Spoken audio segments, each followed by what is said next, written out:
തൃശൂർ പൂരം കലക്കൽ വിഷയത്തിൽ കൊച്ചിൻ ദേവസ്വം ബോർഡ് ഹൈക്കോടതിയിൽ സമർപ്പിച്ച സത്യവാങ്മൂലത്തിനെതിരെ തിരുവമ്പാടി ദേവസ്വം തൃശൂർ പൂരം ഹൈജാക്ക് ചെയ്യാനാണ് കൊച്ചിൻ ദേവസ്വം ബോർഡ് ശ്രമിക്കുന്നതെന്നും ദേവസ്വം പ്രസിഡന്റ് കൊച്ചി രാജാവിനെ പോലെയാണ് പെരുമാറുന്നതെന്നും തിരുവമ്പാടി ദേവസ്വം സെക്രട്ടറി കെ ഗിരീഷ് കുമാർ ഉന്നതാധികാര സമിതി രൂപീകരിച്ച് പൂരം നടത്തണമെന്ന ആവശ്യം അംഗീകരിക്കില്ലെന്നും ഗിരീഷ് കുമാർ വ്യക്തമാക്കി. തിരുവമ്പാടി ദേവസ്വത്തിനെതിരെ രൂക്ഷ വിമർശനമുയർത്തിയാണ് കൊച്ചിൻ ദേവസ്വം ബോർഡ് കഴിഞ്ഞ ദിവസം ഹൈക്കോടതിയിൽ റിപ്പോർട്ട് സമർപ്പിച്ചത്.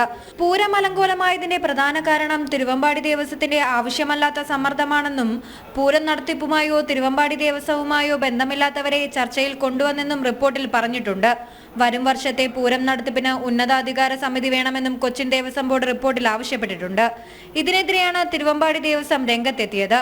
തൃശൂർ പൂരത്തെ ഹൈജാക്ക് ചെയ്യാനുള്ള നീക്കമാണ് ഇപ്പോൾ നടക്കുന്നതെന്നാണ് ഗിരീഷ് കുമാർ പ്രതികരിച്ചത്. ഉന്നതാധികാര സമിതി വേണമെന്ന സത്യവാങ്മൂലത്തിലെ ആവശ്യം അതിനുദാഹരണമാണെന്നും ഗിരീഷ് കുമാർ കൂട്ടിച്ചേർത്തു. തിരുവമ്പാടിയുടെയും പാറമേക്കാവിന്റെയും കാര്യങ്ങൾ നോക്കാൻ തങ്ങൾക്കറിയാമെന്നും ഉന്നതാധികാര സമിതി രൂപീകരിച്ച് തൃശൂർ പൂരം അട്ടിമറിക്കാനാണ് നീക്കമെന്നും ഗിരീഷ് കുമാർ പറഞ്ഞു. ഈ തൃശൂർ പൂരത്തിന് വേണ്ടിയിട്ട് ഇത്ര നാളായി ദേവസ്വം ബോർഡ് നിലവിൽ വന്നിട്ട് ഇത്ര നാളായി എന്താണ് അവരുടെ കോൺട്രിബ്യൂഷൻ? തൃശൂർ പൂരത്തിന് വേണ്ടിയിട്ട് തൃശൂർ പൂരത്തിന് കൊച്ചിൻ ദേവസ്വം ബോർഡ് നൽകുന്ന കോൺട്രിബ്യൂഷൻ എന്താണ്? ഒരു വസ്തുവില്ല. വെറുതെ കുറേ ബാഡ്ജ് അടിച്ച് അവിടെ വന്ന് നിൽക്കും പ്രമാണിത്വം കാണിക്കാൻ വേണ്ടിയിട്ട്.